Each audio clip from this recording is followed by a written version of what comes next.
Agradecemos el apoyo y la información que nos brindan INTA, Grupos CREA y APRESID. Auspician 31 años de Tiempo de Campo. Agricultores Federados Argentinos.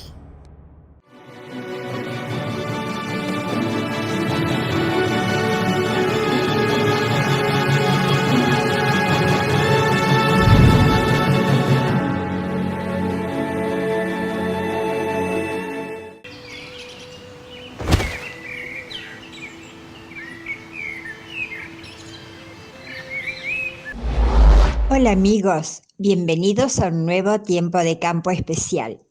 Hoy tenemos un programa dedicado al silo de maíz. Cómo potenciar su rendimiento, cuál es el correcto manejo y conocer los errores que generalmente se cometen para evitar pérdidas. Recurrimos una vez más a la jornada organizada por la empresa KWS, que al finalizar un año de su ya famoso Celebreading ha desarrollado este material. Comenzamos por la elección del híbrido. El doctor Luis Bertoia resalta el valor de la genética, haciendo hincapié en la conservación del forraje. Si estoy pensando en un híbrido para silaje, estoy pensando que me estoy llevando todo, o prácticamente todo el forraje, o toda la planta del lote, y aproximadamente un 50% de lo que va a consumir el animal no es grano. Eso me está indicando que es tan importante el grano como el resto de la planta.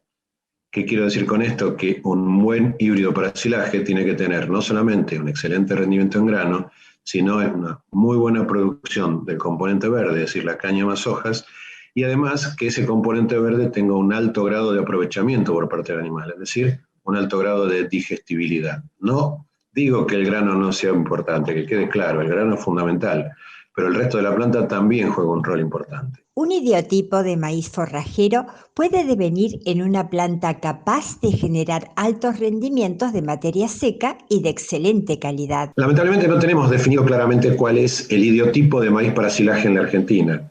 Se tiene que adaptar a diferentes circunstancias. Lo que sí tenemos en claro es que no siempre o no es conveniente utilizar los híbridos graníferos teniendo disponibles híbridos que han sido pensados para silaje. ¿Qué significa esto? Que son híbridos que tienen una estructura de planta diferente, que tienen un aprovechamiento potencial diferente al que sería un híbrido para grano. Evidentemente, tener dos líneas de investigación y con los costos que implica post cosecha, en el caso para silaje, donde hay que evaluar diferentes características, digestibilidad, contenido de fibra, contenido de almidón, es decir, hay muchos análisis de laboratorio que encarecen. Entonces, toda esa inversión que se hace, y bueno, tiene que resultar en que el productor pueda seleccionar un híbrido para grano y otro híbrido para silaje, y no ser lo mismo. El doctor Luis Bertoia detalla el proceso de un correcto silaje y cuáles son las principales fallas en las que incurre el productor. El silaje es un sistema que tiene una serie de procesos a seguir. La primera parte surge en la elección del híbrido. Tenemos que elegir las características fundamentales que tiene que tener un híbrido para silaje. Pero no alcanza. De nada sirve tener el mejor híbrido si las condiciones que le ofrecemos no son las adecuadas. ¿Qué significa? Sembrar en fecha, regular la sembradora, desde la placa hasta la profundidad de siembra. Necesitamos controlar malezas, abastecerle o suministrarle los nutrientes necesarios en función de los análisis de suelo, controlar la presencia potencial de plagas. Normalmente, en este caso, vamos a tener un problema de Spodoptera en muchos lugares, ¿no? Es la principal plaga que tenemos que afrontar hoy en día.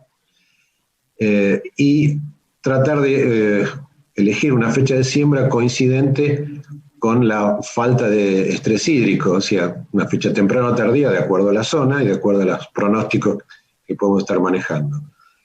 Siguiente es elegir una fecha de picado adecuada, o fecha de cosecha adecuada, dentro de los parámetros que hablamos antes, de 30 a 45% de materia seca. Colocar el forraje picado dentro del silo con un tamaño adecuado. La compactación, tanto en bolsa, mirar el grado de estiramiento que sucede en la bolsa para llegar al máximo sin rotura. Si es un silo torta o silo bunker, lo que tenemos que verificar es que haya un buen proceso de compactación con una cantidad de tractores importante, que sean los responsables de la compactación y no la acumulación de capas que van llegando.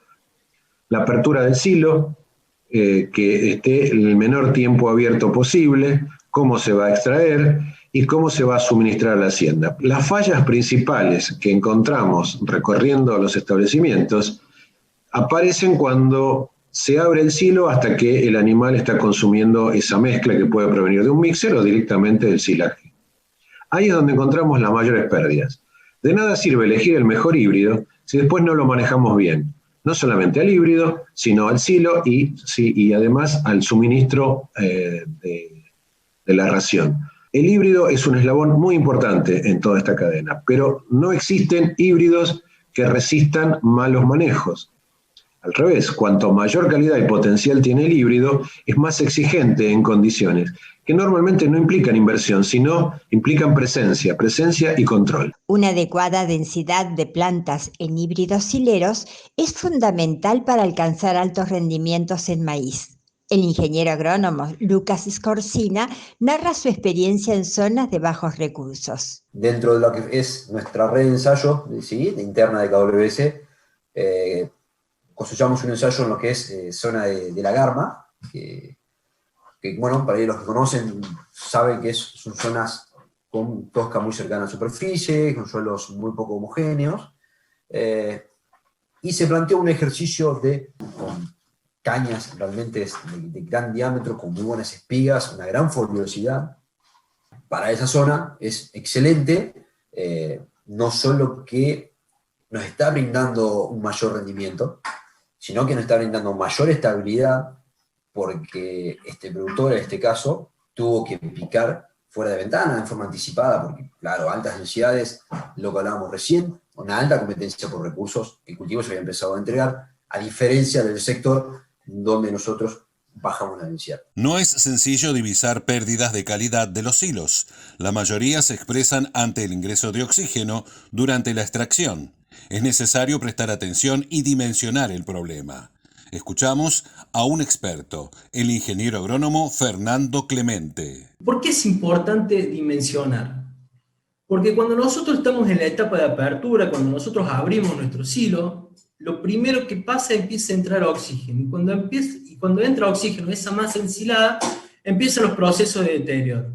Entonces, si nosotros dimensionamos nuestro silo para sacar de todo el frente expuesto mínimamente 40 centímetros o más, lo que me voy a estar asegurando es que nuestros animales, nuestras vacas, le esté llegando alimento, siempre alimento fresco, no caliente y que no esté deteriorado. El ingeniero agrónomo Fernando Clemente describe recomendaciones para evitar que las pérdidas sean de digestibilidad del ganado. Lo mejor para medir pérdidas es pesar todo lo que nosotros cosechamos y almacenamos, pesar absolutamente todo. Si no podemos pesar, hoy las máquinas, las picadoras nos tiran el rendimiento y la cantidad de hectáreas, o sea, tratar de estimar lo mejor posible. Si podemos pesar todo, mucho mejor. Lo que almacenamos, si es posible, medir materia seca. Y luego, una vez que nosotros terminamos de consumir ese silo, hoy la mayoría de los campos tienen balanza en los mixers, entonces vamos a tener la cantidad que extraímos, de material que extraímos, y ahí hacemos lo que almacenamos menos lo que utilizamos, ¿bien? Y ahí tenemos nuestras pérdidas. Eso tratar de llevarlo a materia seca. Nosotros tenemos campos donde el control de cosecha, pesamos todo y cada 2 o 3 carros o camiones vamos midiendo la materia seca, entonces tenemos un estimativo de la materia seca promedio total que almacenamos, y después todos los días, o 2 o 3 veces por semana, vamos midiendo la materia seca, lo que vamos extrayendo, ¿bien? Entonces, pasarlo a materia seca y empezar a trabajar sobre ese número el año siguiente, y ese número va a estar enmarcado desde la cosecha, o sea, lo que estuvimos hablando, hasta que llegó a la boca del animal. Y ahí todo, o sea, tenemos que ser eficientes en todo el proceso, desde el proceso de conservación, hasta cómo sacarlo, hasta cómo darlo también, ¿bien? Entonces, una vez que tengamos ese número, empezar a trabajar y tratar de achicar ese número lo más posible. Se acerca el Congreso de APRESID y el ingeniero agrónomo Martín Rinaudo nos seduce con más detalles. Con respecto al 29 Congreso APRESID tenemos más novedades. Hablando específicamente de contenido, uno de los platos fuertes, de los disertantes más destacados que nos va a visitar es Finian Makepeace, director del documental de Netflix Kiss the Ground, que concientiza a nivel global de la importancia de los suelos para la humanidad. Finian va a estar participando junto a César Belloso, presidente honorario de APRESID, contándonos el impacto y la importancia, digamos, que han logrado conseguir con este documental. Y como otra gran novedad destacada, el Congreso de APRESID va a contar este año con una de sus 6 salas de conferencias, doblada a lo largo de los 6 días y medio que dura el Congreso al idioma inglés, para justamente alojar en esa sala todo el contenido de APRESID y de sus programas, es decir, el sistema Chakras y de APRESID certificaciones, disponible en idioma inglés y en español obviamente también, para públicos extranjeros, de modo que en cada horario del Congreso, públicos de habla inglesa van a poder tener una alternativa para disfrutar. Así que bueno, son 2 hitos importantes para nosotros este año.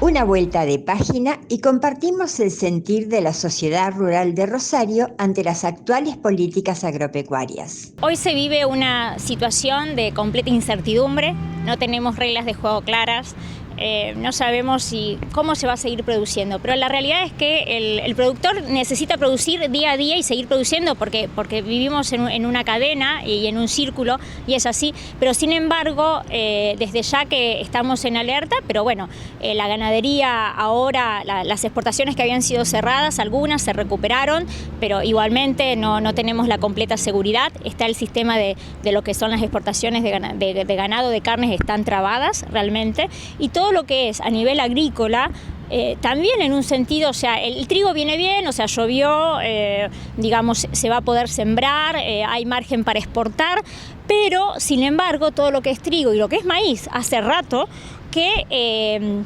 las exportaciones técnicamente están trabadas, porque en realidad generan para exportar un valor muy superior que no conviene exportar, entonces termina siendo una producción para el interior del país, para el mercado interno.